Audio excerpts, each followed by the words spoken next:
Welcome to the Plaid Sheep Oracle. This is a collective reading, and we've had several collective readings kind of about this shifting journey that we're on. And now it seems like it is really like it's time to go.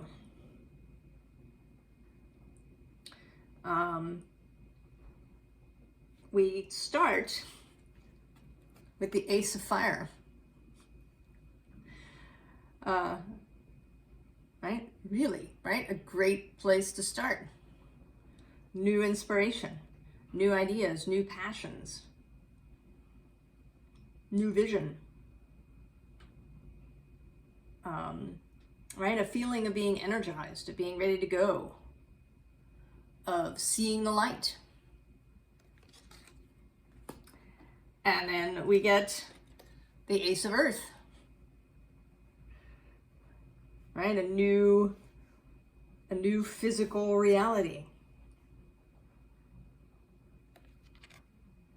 Right, I always see this,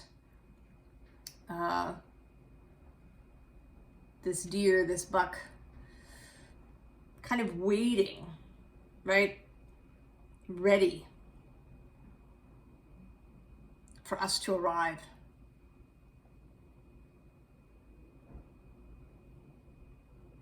Right? For us to be on our way, to show up.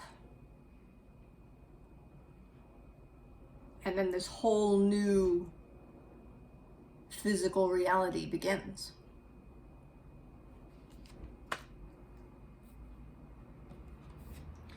It's followed by the Messenger of Earth, who also feels a little bit, right, just, standing by for us to show up and say we're ready to go.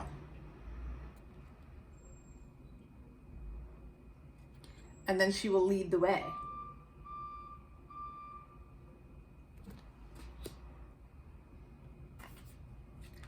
And then yet a third ace.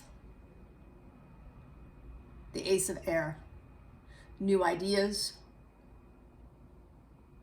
new visions, new ways of thinking altogether,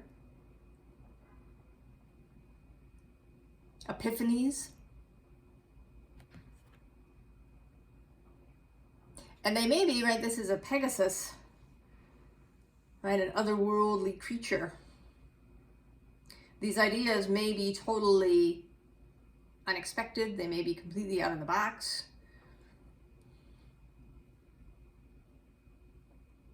So we have three aces: fire, earth, and air. The only ace, interestingly, that's missing is the Ace of Water, the Ace of Cups. That Grail cup, right? Because we already have that. We have that within us.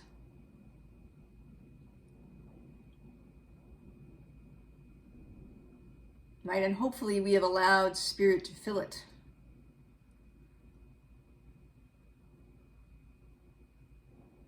All right, or to help us fill it. With love, with consciousness, with imagination, with devotion.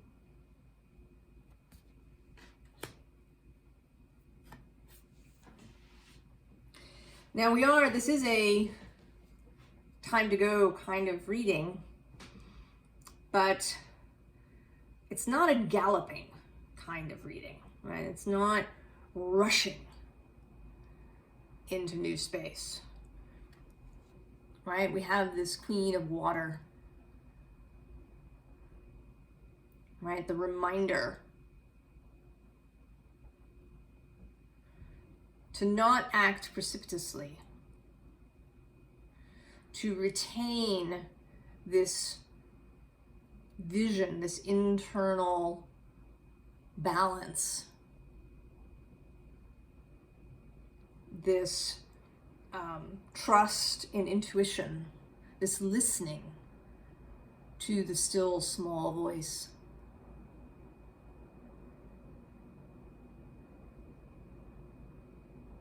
that is within us,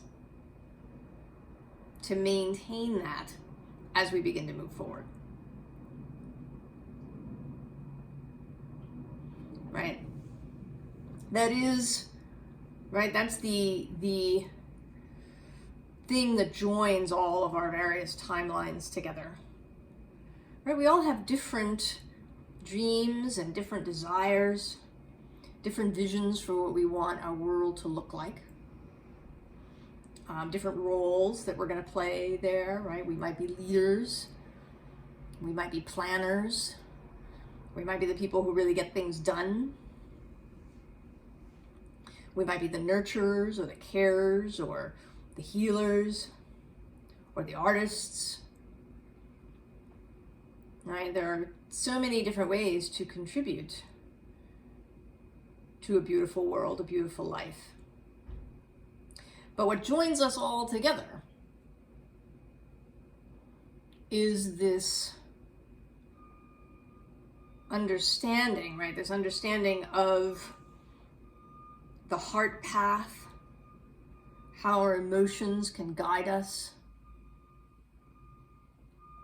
and help us to move forward, that we want to move forward in a heart-centered way,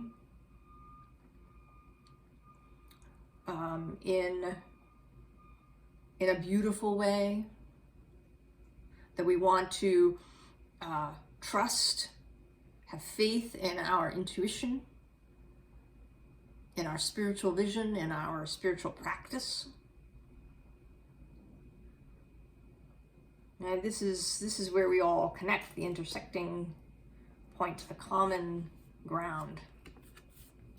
And then we get the moon. And the moon, and actually the next underlying card of the fates, are reminders of both cycles, right? The cyclical nature of the universe, and of those things which are out of our control. Right? This is co-creation. So there are, things that are not part of our, our set, our job, our, what we can control or be involved in. Or even sometimes what we can foresee. Even if we're really, solidly connected to our souls and to the all that is, we're never going to see everything, right? There's stuff that will remain hidden. And that this is a good thing, because otherwise, right, if we always knew everything that was going to happen all the time, that would be really boring. If there was never any surprise, right? It's like watching something you've seen many times before. I mean, you may enjoy it, but it's never quite as exciting as that first time, right? When you didn't know it was going to happen. And, right, then we get where the wind blows us. So the reminder to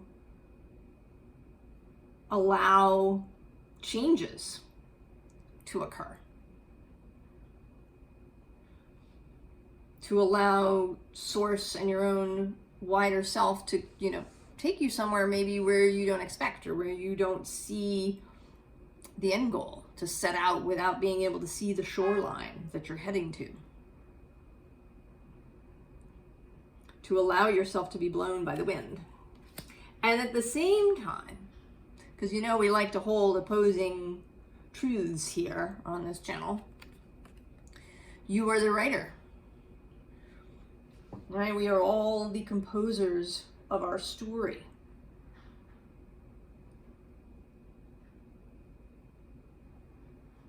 But we don't control every last thing that happens.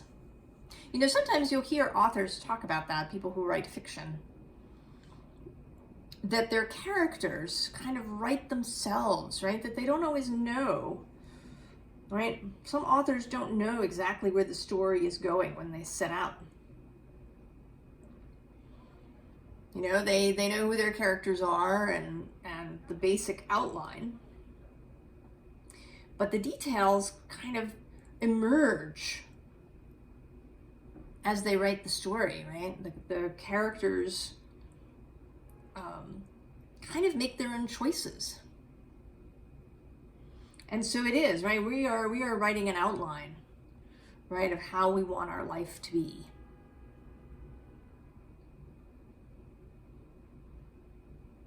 All right, making sure we honor our desires, our heart path. But we don't do it rigidly, right? We allow the story, right? We allow some of the story to write itself.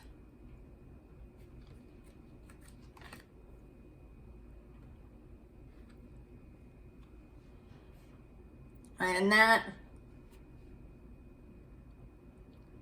brings us, we have these three characters here now. One, this Nine of Pentacles, right? Sovereignty, financial solidity, fecundity, the knowledge that there is this abundance for us, that we don't have to hoard it. And that part of the joy, part of the magic is to be joyful, is to be happy, right? Is to be playful, right? She's a playful character, right? And she's in her red dress, the color of passion, right? That these two little birds here, right? That even though she is alone, right? Or she's the only human person in this picture. And the nine is usually seen as, you know, very personal success that isn't dependent upon anybody else. But of course, that isn't really true. We are interdependent at all times and interconnected. And that life is just so much more joyful when you share it.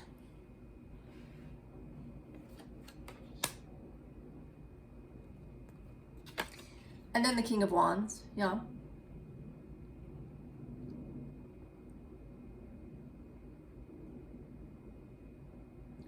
Mature, creative, strong, knows what he wants, knows what he needs to do to get it.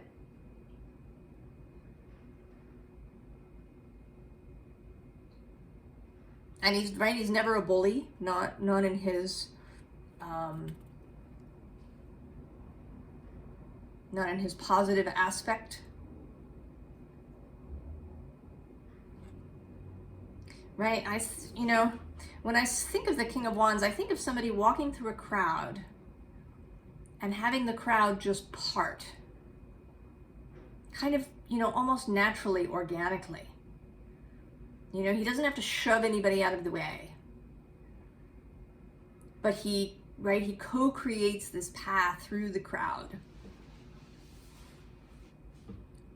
So that, nobody is shoved out of the way, nobody steps on anybody else, nobody impedes his progress.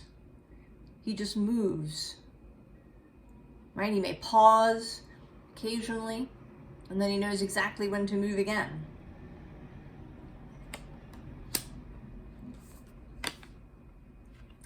And then we have the Queen of Pentacles. More abundance. And this time sort of with an emphasis on nature, right? On the cycles of nature, on personal receptivity, right? She's kind of got stuff growing on her, right? And there's these bunnies down here.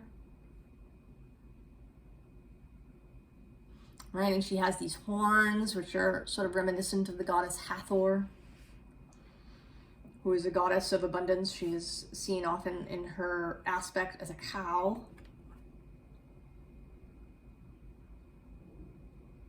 Providing nourishment for people. So this is about, right, nourishment is really the word, I think. The nourishment of self and others.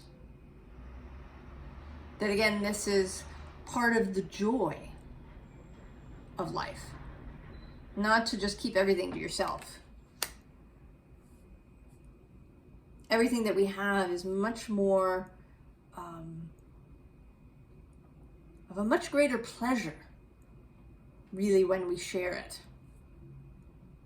And what we have to get over is the feeling that we don't have enough, right? That if we, if I give you something, if I share my cake with you, that I will not have enough cake, that there won't be enough cake for me, right? That it's like, this is the very last cake ever. And I have to keep it to myself. So understanding that that is not the truth.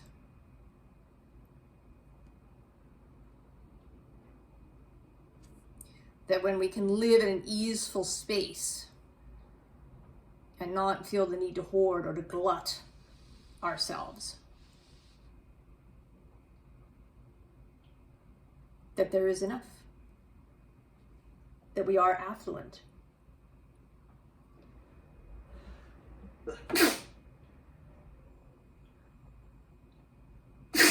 Ooh.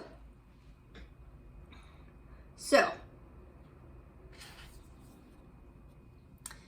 now we have ivy. This is the Magickal Botanical Oracle. Maxine Miller and Christopher Penczak. She is the artist. And you've probably, if you've been into kind of this new age thing, especially into witchcraft, you probably know Christopher Penczak's name. So ivy, right, which grows and travels. And I'm going to read you a little bit. I usually don't, but this book has some really good sort of passages. So for ivy, under plant spirit medicine section, the spirit medicine of ivy is one of grounding in the material and in the body, even when to do so is painful. When we experience shock and trauma, our consciousness often flees the body, and if that state lingers, it leads to a range of spiritual and psychological problems. Ivy coaxes us back to our body to be grounded, rooted, and centered.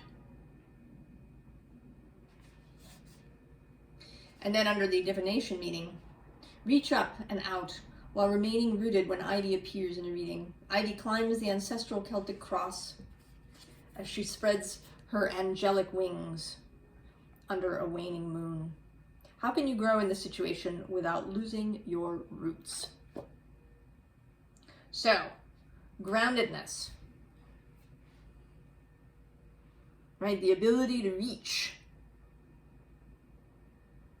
and to grow and to extend and to move into new spaces, but to remain grounded in who we are and in our bodies. Right? Taking care of our bodies. I mean, that's another aspect of both the Nine and Queen of Pentacles and the Ace of Earth. The health of our bodies,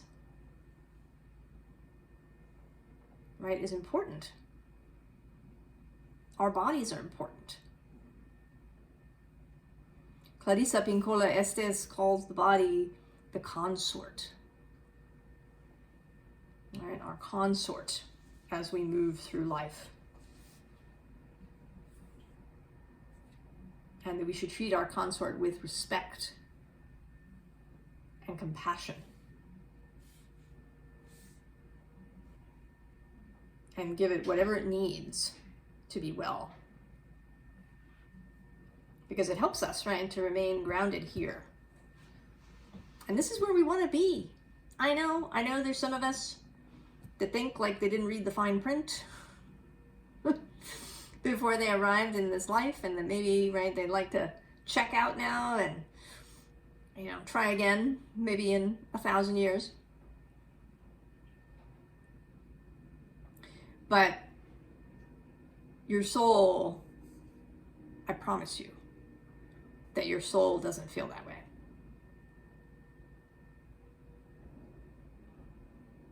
That your wider self is interested in all things. And that it loves this existence here in the physical form. So then we have Angel's Trumpet, which is part of the Datura genus. Although this is more of a woody shrub. But it does have those beautiful white trumpet flowers that have such an interesting scent. All right, it's unique, you never forget it. I remember a few years ago, a Datura plant actually grew here in the park. It grew quite, it grew big enough to, suddenly be really noticed. And for its scent to stretch out, and it just took me right back to childhood when I first smelled the flowers. They removed it because it is poisonous. So in a public space, right, it could be a hazard. But it is an intensely magical and powerful plant.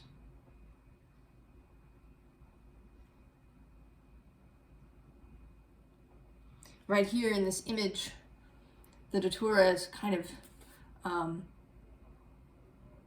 singing or blowing, right? She's blowing her trumpet through the flower, and these sort of devil-like creatures have their ears covered. Right? They cannot bear the sound of truth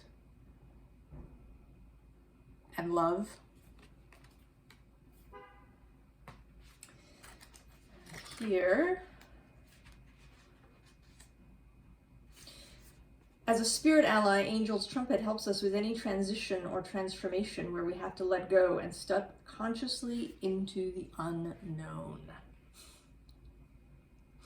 So that's where we're going.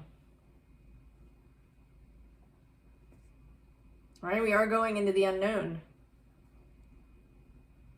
And we need all the help that we can get.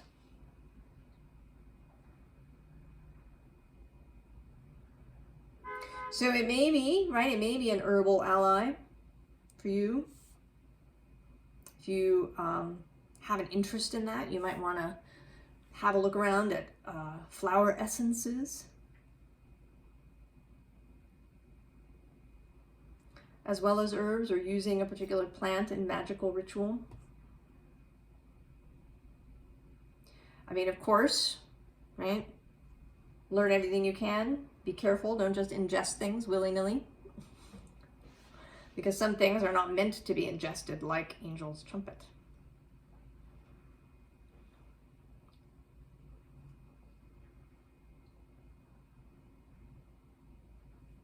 But this may be, right, a whole thing that's piquing your curiosity, and if so, go and check it out. So next we have something much more familiar. Cannabis sativa. Yeah. So sensitivity and relaxation, right? Letting ourselves really relax and be open. Letting all of our senses be open, and not in a, right, like a clenched, I have to hear it kind of way, but in a soft way. And you certainly don't need cannabis, right? to make that happen for you. There are many other ways to step into a really relaxed and open space.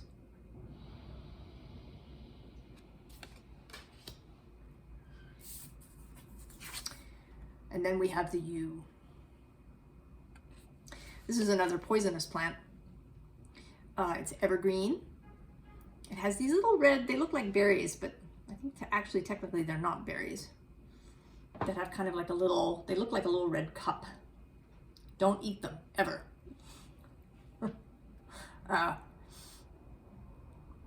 It is considered both a plant of death and was, the folklore says that it often grows in graveyards, although that isn't necessarily so. But also the tree of immortality, because it can live for many, many years, centuries. And it resists sort of being counted, right? It tends to have all these sort of little intertwining growths, so that if you tried to count the rings, if you cut a yew tree down and you tried to count the rings to determine its age, it would not be reliable. So it resists these human methods of categorization. And it is sacred to Hecate. This is Hecate here in the image.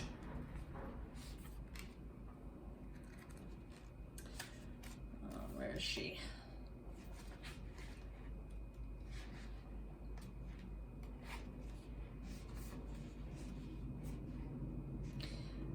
Two things. The yew spirit is one of regeneration and strength, connecting us to deep ancient wisdom. Yews can split under their own weight, but not get infected in the fractures like other trees, allowing them to live past many other trees. The tree can regenerate and create new shoots where it is cut, even in its old age, becoming reborn once again. And under the divination meaning, listen to the ancestors, listen to the earth, listen to the deep wisdom of the soul. Here our guide is the soul of the world, the anima mundi, in the form of the goddess Hecate. She bears the torch of illumination into the darkness of your life.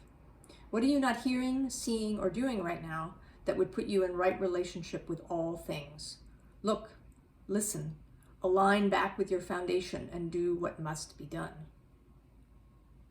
You indicates you have the support you need within you and all around you.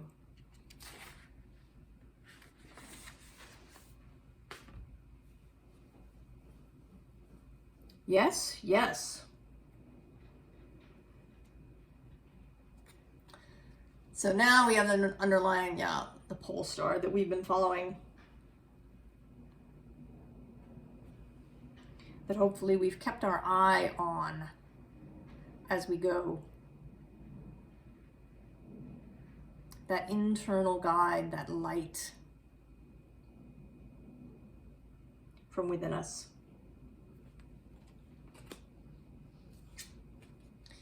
And then the Page of Stones, Page of Pentacles, the student. Keep the curiosity. Keep the youthfulness. Keep the sense of wonder. Keep the beginner's mind.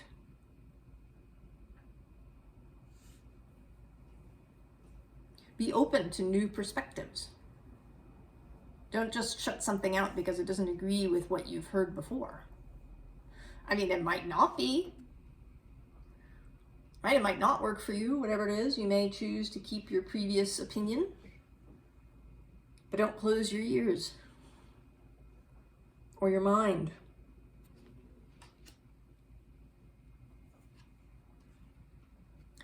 And then Six of Bows, abundance, yeah? And here, although there aren't people here, I sort of envision that they're still bringing more of these baskets, of abundance, right? That there are 6 people, and they're all going to come back to this fire.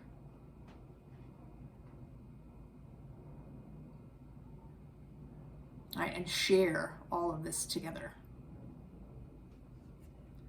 Have a sort of a joint victory, a joint celebration.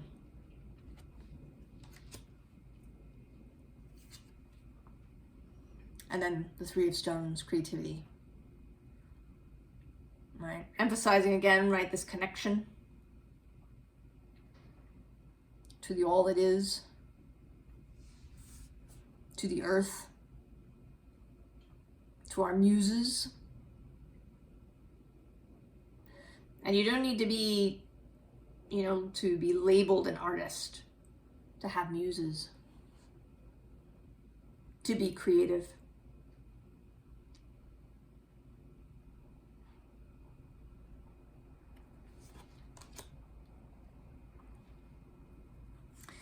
So the last cards, one is the Jaguar, right? And right underneath him is the Beauty Way.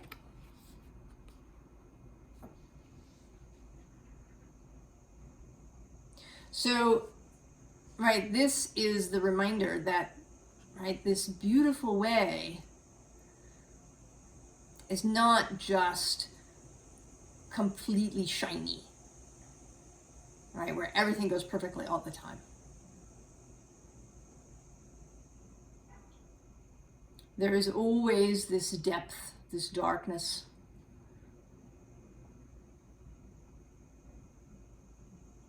Right, our shadow, the collective shadow, even in the new timeline.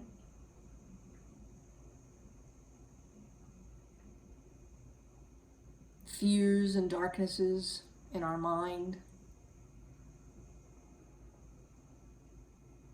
That these two things are not mutually exclusive, and that they're not opposite. Right? They're joined together. And that there is beauty in the darkness.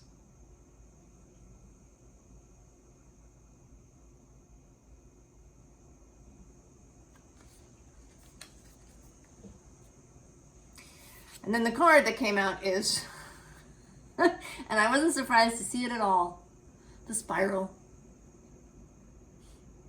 Here we go. Right, we're on our way, moving at perhaps different speeds, and in different places, and in different ways, but in the spiral of life.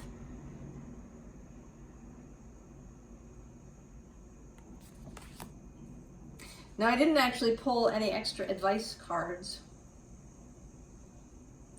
prior to doing the reading.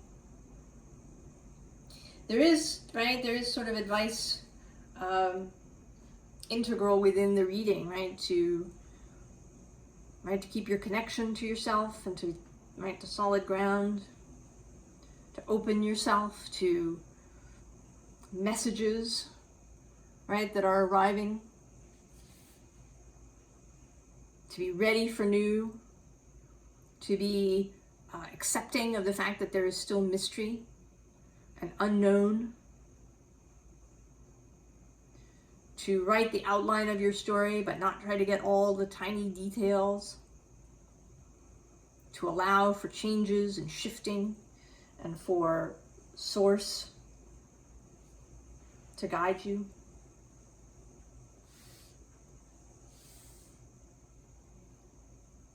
To be creative as you go. To be joyful, to find joy with others. To share, right? Not because somebody told you you have to share, but because it actually is fun to share.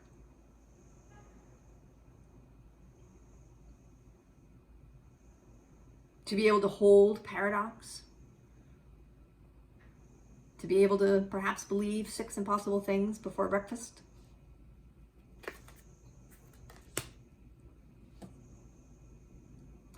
But I'm going to go ahead and pull just a couple of cards. If there's any last message to be given.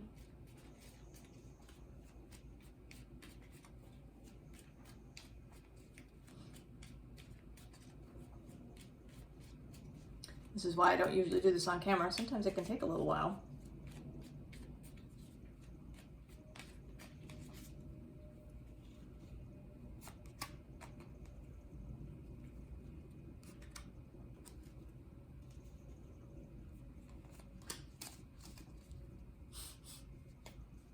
So the underlying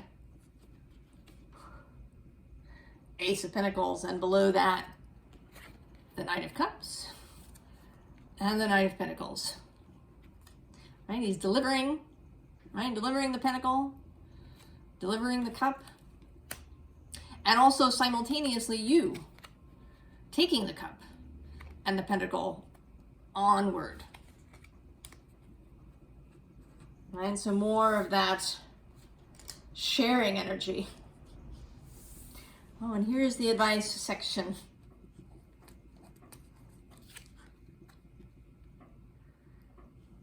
So, the troubles, 9 and 10 of Swords. So if you are, right, if you're in this headspace of worry, anxiety, lack thinking, hopelessness, despair, feeling like nothing will ever change, or what's going to happen, right? The whole world is going to heck in a handbasket.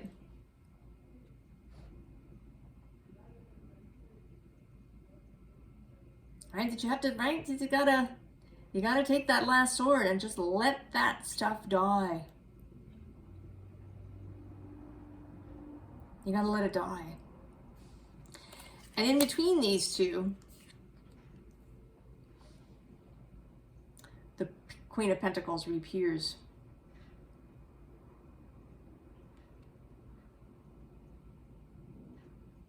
Right? That, the focus, the faith, right? Working on faith that this is true.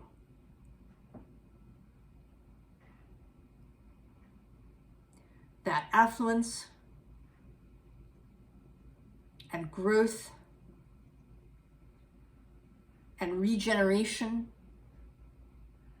and birth, that it can all happen, that you can have this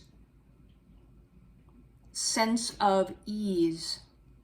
Right, there she is in her garden, and she's got her pentacle, and all is right with the world.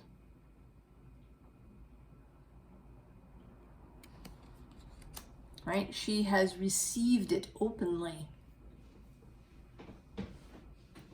with appreciation, with gratitude, with openness, with faith.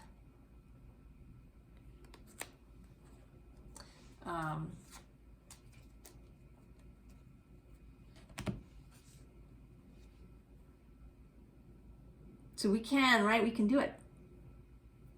We totally can.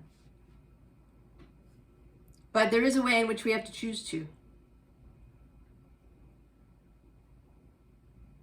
We have to choose, right? We have to choose to participate. We have to choose to accept the Pentacle. Right? To take up the Ace of Fire. Right? To join with this Deer and the Ace of Earth. To ride with the Ace of Air, right? These are choices. To choose to be well.